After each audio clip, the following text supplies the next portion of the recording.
Hello everyone, welcome back to Battletech. We have our, shell of a ship. I think that's a good one, shell of a ship. We've started the upgrade and repairing power first, because probably getting a stable power grid in here would go a long ways. So much structure looking at this thing. Yeah. Anyways, let's take a look at the contracts. We have a couple right here on planet that we should do. Okay, so we have a pirate fight here. Polar, two squares, two skulls. I think we will do this one. Now we have quite a bit of money, so why don't we max this salvage, and because it's two skulls, and see if we can get some sweet loot.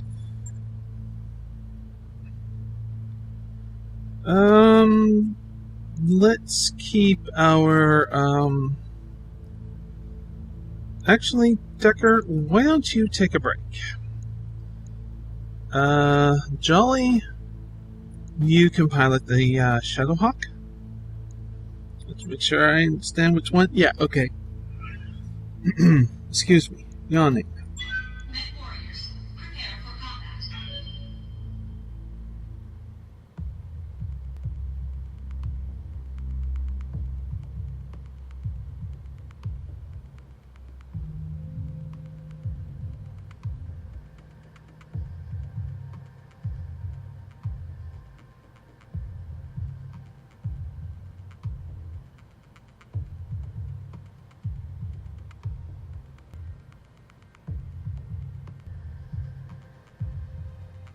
Alright, there we go.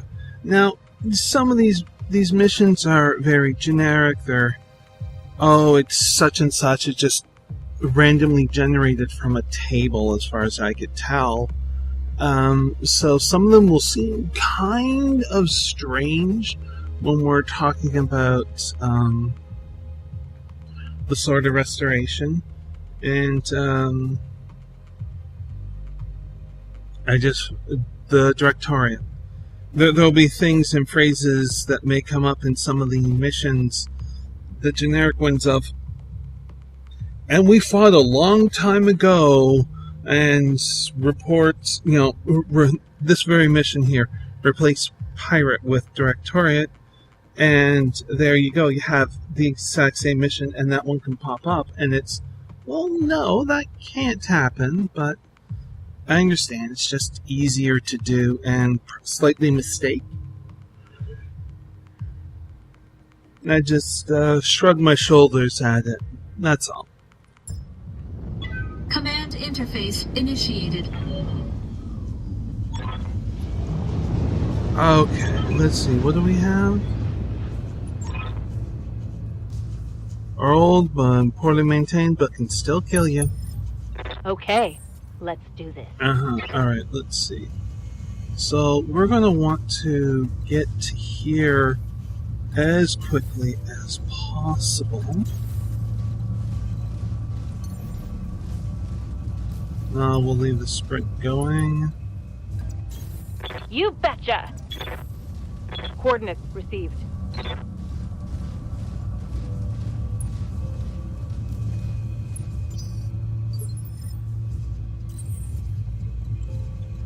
Let's head up this way around. On the move. Roger that. I think we have one more movement.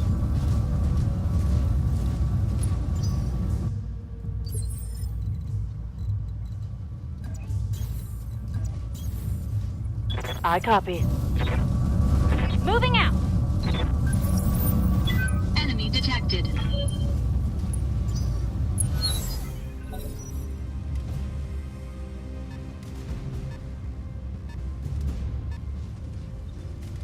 Locust.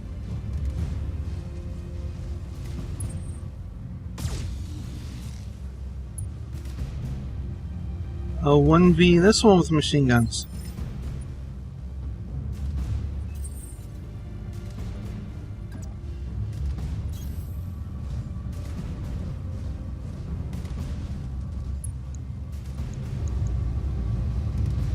Alright, I'm not committed. nothing to worry about vigilance and stuff like that. We just don't have the morale at the moment.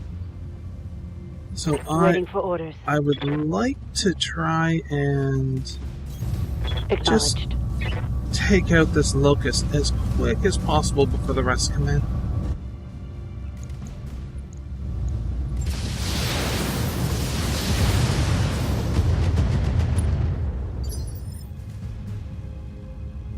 What can I do for you?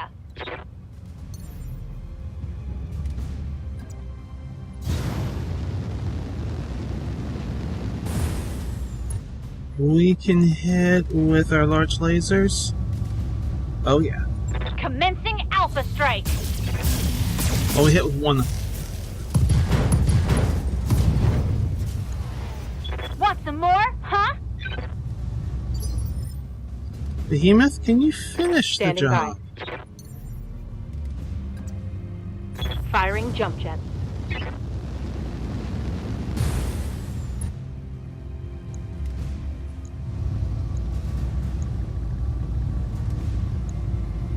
Two missiles should do the trick if they hit center torso. There we go. Very nicely done. Hostile removed.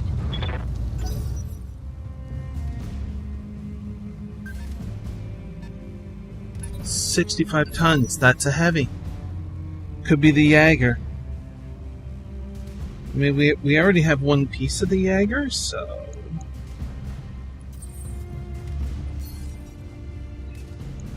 Let's find out. Sensor lock on target. Thunderbolt. Oh, okay. Well, that is a little different. Lots of lasers and an LRM-10. I think we faced a Thunderbolt before.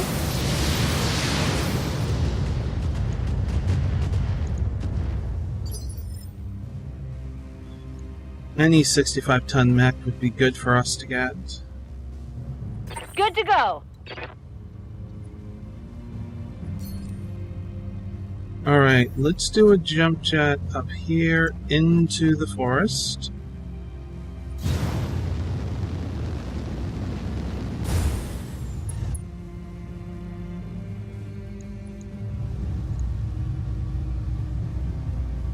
Let's vigilance. Even though we already have some protection. 3 medium lasers, a large laser, and LRM-10 can do a lot of damage.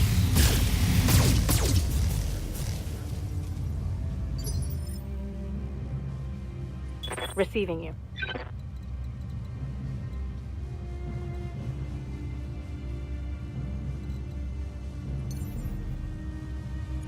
We can also get into the forest. Here we will vigilance again. Gotta love those jump jets. Roger. As you go up in tonnage, you are less likely to find mechs with jump jets.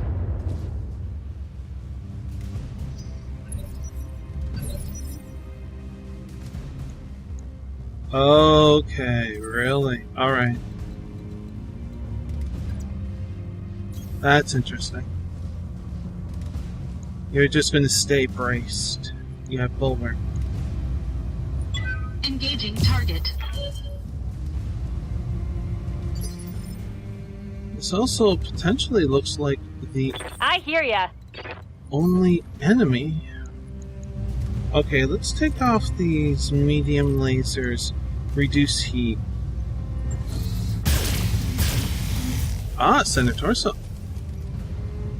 I would like to take out the Commander. legs or take out the head, but it's one of those not going to mess around. Let's just drop it. If the opportunity presents itself, we'll go for the more salvage option. What's up, boss? There. Aye, aye. We can get another AC-5 in on the action. Acknowledged.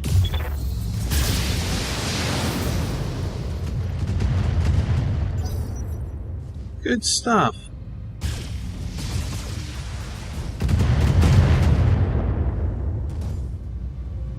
Minor damage, Commander. Nothing to see here. Glad to hear it, Lich. Glad to hear it.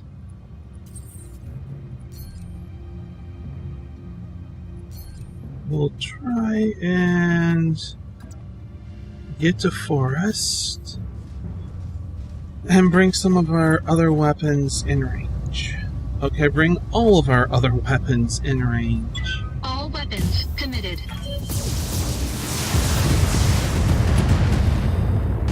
Excellent. Now what has been exposed? That's the, center torso. Well, All weapons are good. it is what it is. Like I said, if the increased salvage option presents itself, but That's a kill. oh,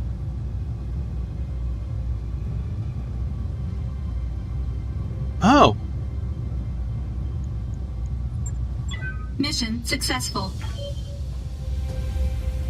okay.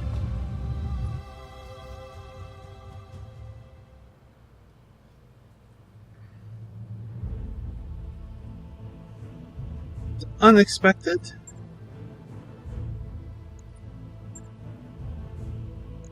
Yeah, we have faced it before, but it's like, okay. Yeah, we'll take both these.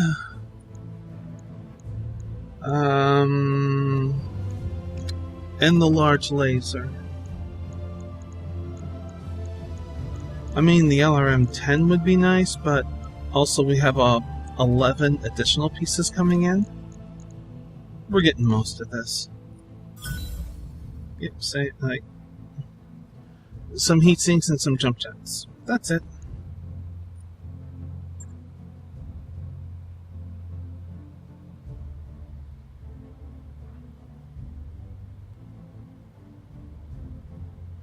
I've got the financial report.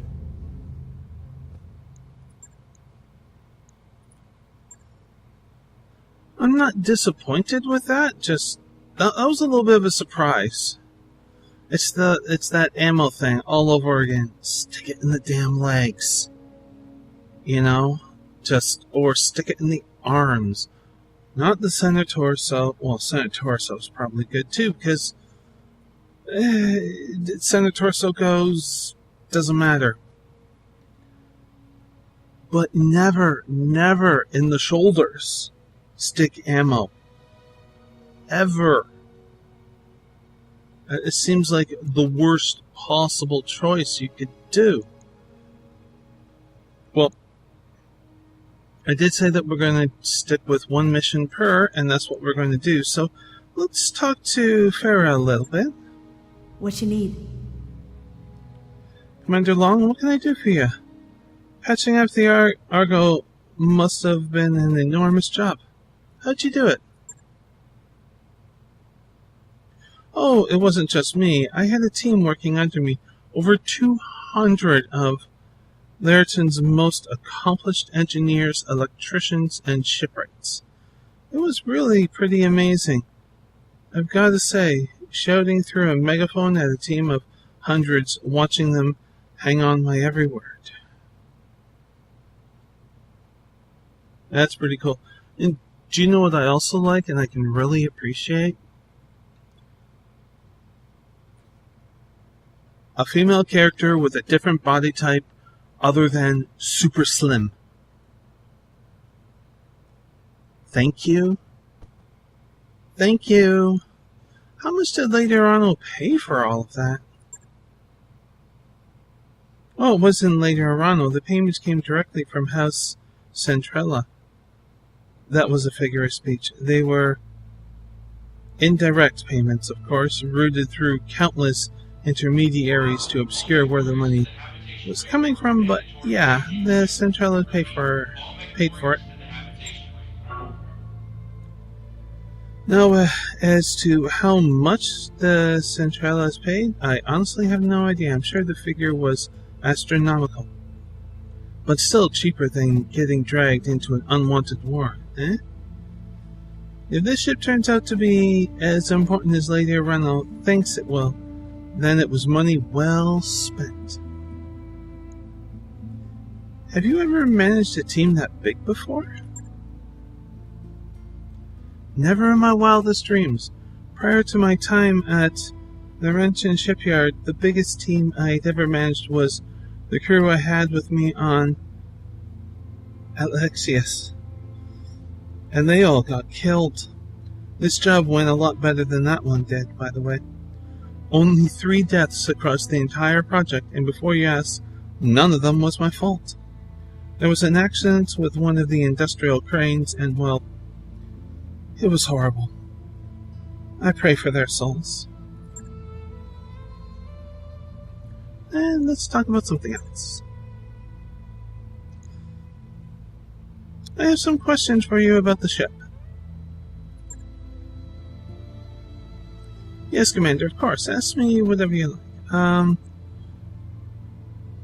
like. This one I'm going to skip. Tutorial, how you do it. Well, I've already shown. So, what can you tell me about the Argo? A fair amount, Commander. I've been researching this ship for several months. Boeing, you know, the air company, Boeing 747. Okay, Boeing Interstellar produced just 2 of these beauties back in 2762. They were intended to follow behind the first wave of exploratory missions, supporting multi-surveyor, terraformer, and colonizer teams on deep survey missions. Although she is far too large to land on the planet, her docking collar system allows for smaller dropships like your Leopard to come along for the ride. The Argo is a mobile space station, in a sense, providing supply and temporary habitation for teams on dangerous missions in unsettled space.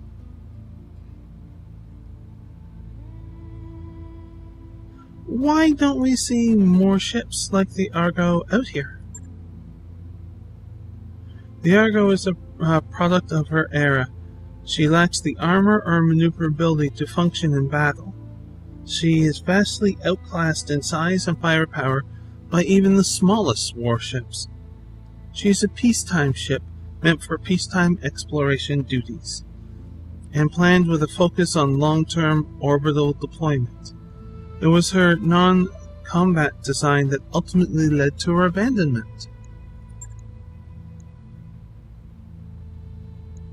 An exploration vessel or no, she sounds ideal for our purposes. She is, and with 57,000 tons of cargo space, she has all the room we need for supplies, spare equipment, personnel, you name it. In fact, her hold is so vast, we'll have no trouble storing as many mech chassis and partial mech salvage as you can get your hands on.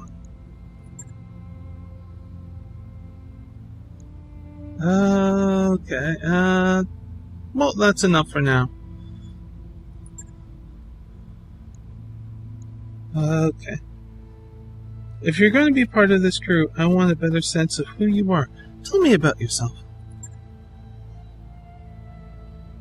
Well, I'm an actual doctor.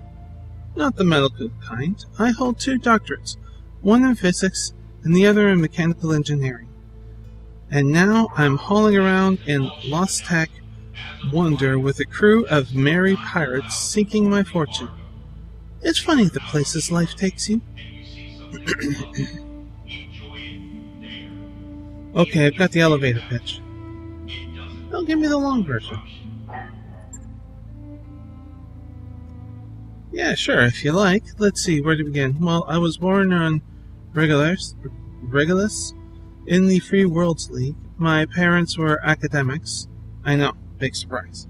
I spent most of my early years bouncing back and forth between their suburban apartment and the Fredowsi? My Baba John's live-in dropship. Huh. Your Baba June? Who was that? My grandfather.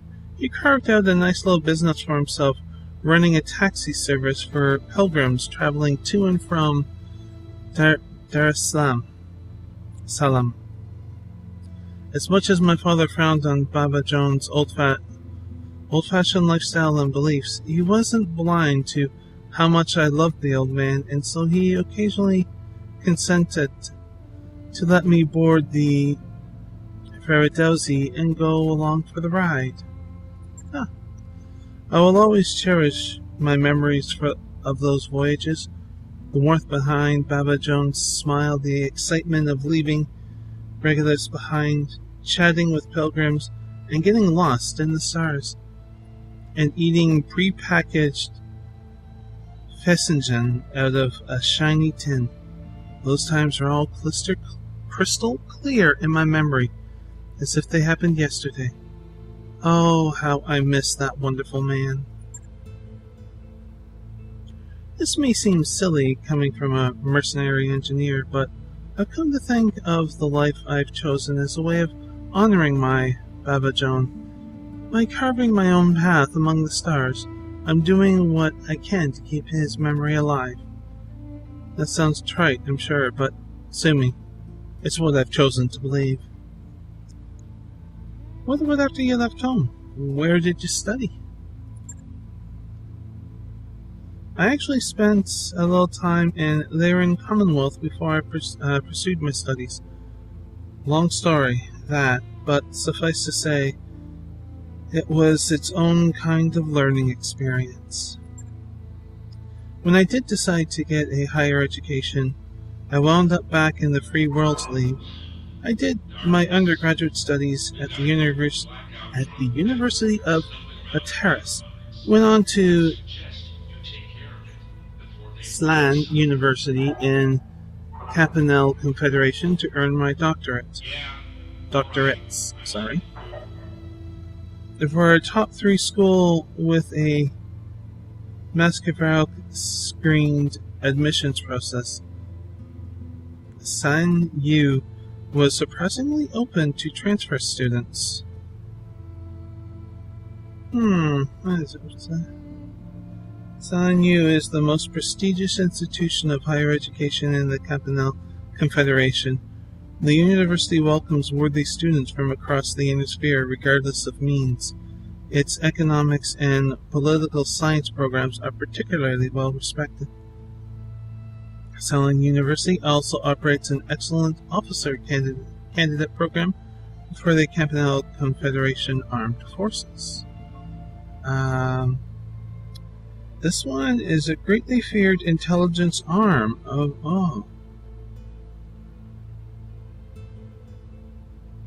Intelligence arm of the Campanelle Confederation consists of 2 branches. The Chancellor's Hand conducts espionage, gathers intelligence, and commits sabotage in foreign territory, while the Chancellor's Will brutally enforces national security and loyalty among the citizens. Anyway, I could go on and on for hours about my academic career. You'd probably smile and nod as I rambled, but come on. I mean, this can't be interesting for you, can it? You're a mercenary. You stomp around in a giant robot for a living. The coolest I got to adventure back then was my dissertation defense. Oh, that's some good stuff. Have you always wanted to be a shipboard engineer? No, not always. When I was 15, I wanted to be a statistician. You know, a nice, quiet life, alone in the ivory tower. That was my personal dropship. That was what my personal dropship was going to be called. Preparing mathematical models and studying survey results. So yeah, you know, every girl's dream. I guessed. Didn't you ever want to do anything more, I don't know, exciting? Like being a mech warrior? No. Much as I love the idea of stomping around in a giant robot, I'm not huge on the whole murdering people with lasers thing. It doesn't really square with my personal beliefs. Don't get me wrong, I'm happy to work with mech warriors. If I wasn't, I wouldn't be here. But the actual firing of weapons? No. It's not for me. I can understand that, yeah. You seem pretty enthusiastic about it. Why didn't you follow through? What about the statistician? Well, interests change. I mean, I still like statistics, but it's really more of a hobby now. Is that weird? People have told me it's weird.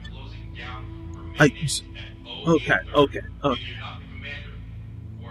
Last night, my husband was watching a video. On YouTube. It's not out of the ordinary. He was watching it for entertainment. And he was watching two people talk about coding in a specific language, doing specific tasks. I didn't quite catch it because I was just out there briefly. So, he codes for fun. He codes for a living. He runs his department. He watches math videos for fun. You know, mind you, we have conversations about some of the theoretical maths and sciences and all kinds of stuff. We actually got to talking about one time black holes, Hawking radiation, and all of that kind of stuff. It was a good half an hour chat we had. And that's fun for us. Yeah, okay, so this here, it ain't weird. I don't know. Plotting graphs and forecasting future events calms me. It's like my own little way of using math to bring order from chaos. And besides, everybody needs a hobby. I know for a fact that Darius crochets. Crocheting is pretty cool. Crocheting is often also prescribed by doctors for people with arthritis and things like that. So you're moving your hands and your fingers to help out with that. Okay, so what made you want to get into engineering? Uncle Heiner's Experiment World. Live-action STEM entertainment program from Liren Commonwealth. It started airing just after my 19th birthday. You may have seen it. It ran for 3 seasons before it was cancelled. The host was a tattooed, chain-smoking nihilist who taught children the magic of chemistry. You know, making thermite with aluminum cans and a belt sander. That kind of thing. Expected approach time, 4-1. Acknowledge. Approach time, 4-1. Yeah, I remember. You like that guy? I married him. Long story. Okay. But the important bit is, in the 6 months before the annulment, I learned that I had a real talent with machines. When Heiner blew out a power relay or took a tire iron to the band saw. Yeah, don't do that, kids. I was the one who would put it back together again. I found a great deal of peace in that. From there, it was just a matter of getting into the right schools and following my bliss. So that's what I did, and well, here I am. It turned out alright for me, all things considered. Discuss something work-related? Okay, well, we've gone through her entire tree. Really interesting story stuff there. Oh my, that was wild. I like that. Okay, so I do hope that you enjoyed this video, and I hope you don't mind the backstory. I really would like to do that with all the crew. That's something I noticed of the people that played this game that I watched. They never really went into the backstory of the NPCs that are on the ship and the pilots and stuff like that you can talk to. I want to. So, if you are new to the channel, you can subscribe down below. And don't forget about the bell notifications on any channel you watch. You want that on. And also there's a couple links in the description should you want to check those out. But until next we meet, please do be safe, everyone. Bye.